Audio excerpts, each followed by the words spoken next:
Good morning, students. Welcome to all of you on the educational YouTube channel of Vishwa Bharati Shiksha Sadan, Changing the Way of Studying. Myself Ranvijay Thakur आप सभी students का बहुत बहुत अभिनंदन करता हूँ। Students, आज हम लोग class 7 supplementary book chapter 1 the tiny teacher को पढ़ेंगे। तो चलिए स्टार्ट करते हैं। Name the smallest insect you have seen and the wisest.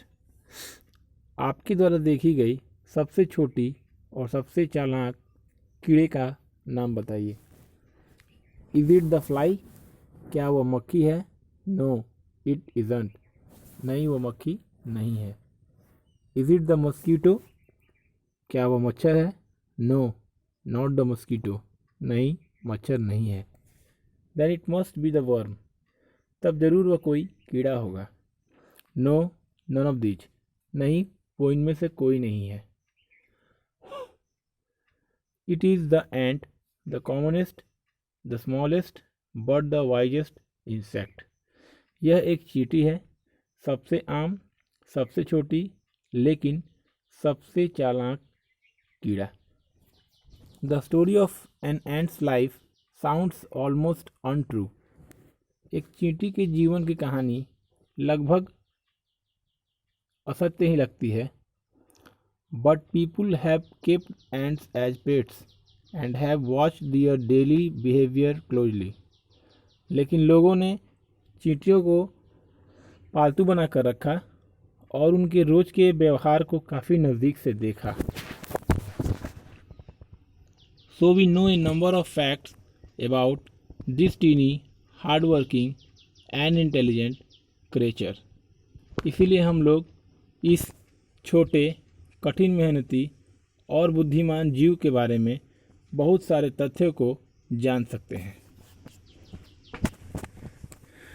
N ant uses its feelers और antenna to talk to other ants by passing messages through them. एक चींटी अपने फीलर्स यानी स्पर्शक, एक और लैंग्वेज में उसे एंटीना भी कहते हैं, उसका उपयोग संदेश भेजकर दूसरे चींटियों से बात करने के लिए करती है। Watch a row of ants moving up और डाउन द वॉल। दीवार पर ऊपर और नीचे आती हुई चींटियों के एक कतार को ध्यानपूर्वक देखो। Each ant greets all the other coming from the opposite direction by touching their feelers. हर चींटी उल्टी दिशा से आने वाली दूसरी चींटी का स्पर्शक को छूकर एक दूसरे का अभिवादन करती है। There are many kinds of ants. कई प्रकार की चींटियाँ होती हैं। The commonest among them are the black और रेड वंस। इनमें सबसे सामान्य होती हैं काली या लाल चींटियाँ। We have seen them since we were children but haven't paid enough attention to them. हम लोग उन्हें अपने बचपन से देख रहे हैं, लेकिन आज तक उनके ऊपर उतना अधिक ध्यान नहीं दिया। Where do they live? वे कहाँ रहती हैं? In their comfortable homes called nest और एंटिल्स। वे अपने आरामदायक घरों में रहती है, जिन्हें घोंसला या बाम्बी कहा जाता है। Each has 100 of little rooms and passages. हर बाम्बी में सैकड़ों छोटे छोटे कमरे और रास्ते बने होते हैं। इन सम ऑफ देज rooms the queen ant lay eggs. इनमें से कुछ कमरों में रानी चींटी अंडे देती है। Other are nurseries for the young ones. बाकी के कमरे छोटे बच्चों के नर्सरी यानी कि उनके रहने के लिए बनाए जाते हैं। Workers have their serve reserved quarters. श्रमिक चींटियों का अपना आरक्षित क्वार्टर होता है, कमरा होता है। They spend most of their time searching for food. वे अपना अधिकतर समय भोजन की तलाश करने में बिताते हैं। Some rooms serve as storehouse for this food. कुछ कमरे इस भोजन के भंडार कक्ष के रूप में उपयोग किए जाते हैं।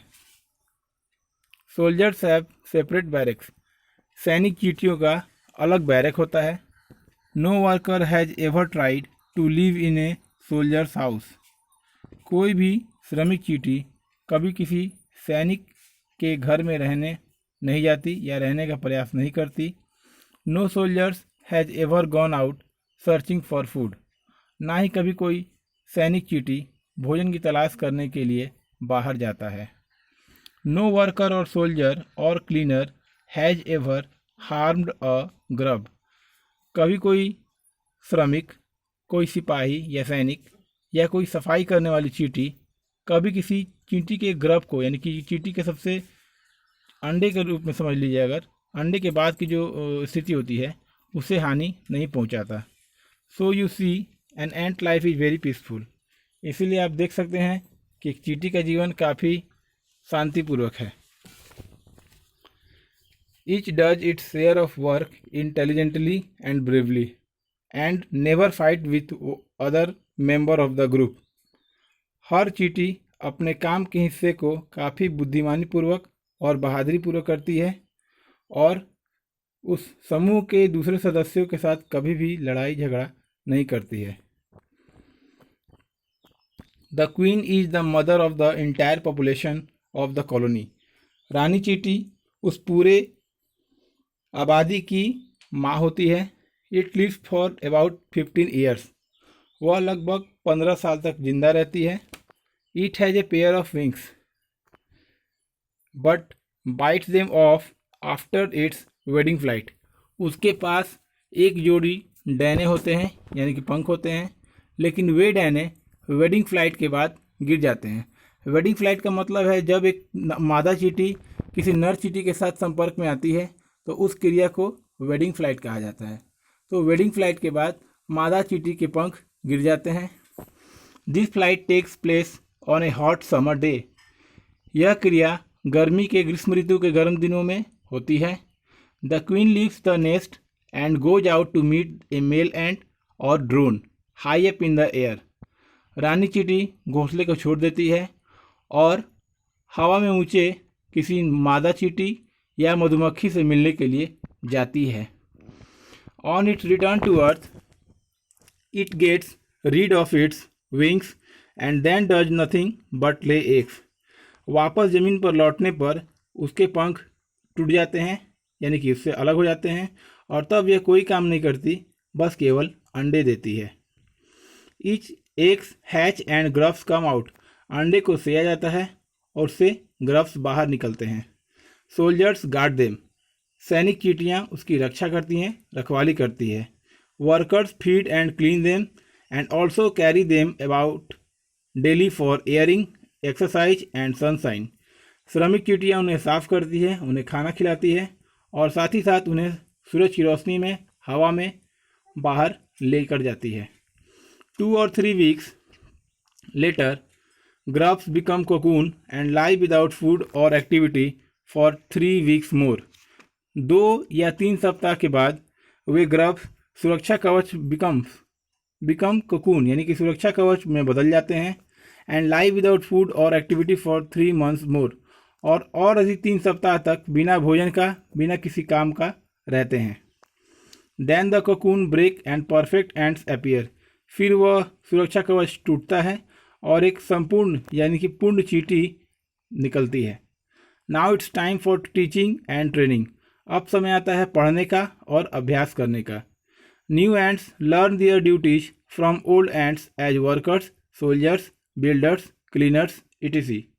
नई चींटियाँ पुरानी चींटियों से श्रमिक के रूप में, सैनिक के रूप में, निर्माण करने वाले के रूप में या सफाई करने वाले इत्यादि के रूप में अपने काम को, अपने कर्तव्यों को सीखती है।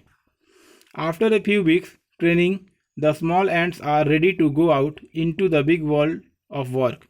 कुछ सप्ताह के अभ्यास करने के बाद छोटी चींटियाँ बड़े से संसार में कार्य करने के लिए, यानी कि काम करने के लिए जाने के लिए तैयार हो जाती है। An anthill is a home not only for ants but also for some other creatures, beetles, lesser breeds of ants and the green fly. चींटी का बाम भी केवल चींटियों का ही घर नहीं होता है, लेकिन इसमें कई और दूसरे प्रकार के जीव भी रहते हैं, जैसे कि भृंग, चींटियों की एक दूसरी प्रजाति, और हरी मक्खी। Why do ants want these alien creatures to live in their nest? चींटियाँ अपने साथ इन पराये जीवों को अपने घोंसले में क्यों रखती है या क्यों रखना चाहती है? फॉर सेवरल रीजन, इसके कई कारण हैं। Some give off smell pleasant to the ants, कुछ कीड़े या कुछ जीव एक सुगंध देते हैं जो कि चींटियों के लिए अच्छी होती है, आनंददायक होती है। अदर गिव स्वीट जूसेस, दूसरे कीड़े कुछ मीठे रस देते हैं। And some are just pets और playthings like cats and dogs to human beings, और कुछ कीड़े बस केवल खेलने या खेल की चीज़ों की तरह उपयोग किए जाते हैं, जैसे मनुष्य कुत्ते और बिल्लियों के साथ खेलता है। The green fly is the ants cow, हरी मक्खी चींटियों की गाय है। The green fly is the ants cow, हरी मक्खी चींटियों की गाय है। The ants train it to give honeydew like milk with a touch of their antenna, चींटियाँ उन्हें दूध के जैसा, शहद के जैसा ही एक प्रकार का रस देने के लिए अभ्यास करवाती है, उसके स्पर्शक को यानी कि उसके एंटीना को छू करके। They milk it just as we milk the cow, वे उसका उसी प्रकार से दूध प्राप्त करते हैं जैसे कि हम लोग गाय का दूध प्राप्त करते हैं या जिस प्रकार से गाय का दूध पाते हैं, लेते हैं। Have humans learn as much as ants have, क्या मनुष्यों ने चींटियों के इतना ही अधिक सीख लिया है? Perhaps they have but they haven't put their learning to good use, शायद उन लोगों ने चींटियों से या चींटियों के जितना ही सीख लिया है, परंतु उन लोगों ने अपने उस सीख को अच्छे उपयोग में, अच्छे प्रयोग करने में नहीं डाला। They may still learn a few things from this tiny teacher, उन्हें अभी भी इस छोटे से शिक्षक से कुछ चीज़ें सीखने की ज़रूरत है या वे सीख सकते हैं।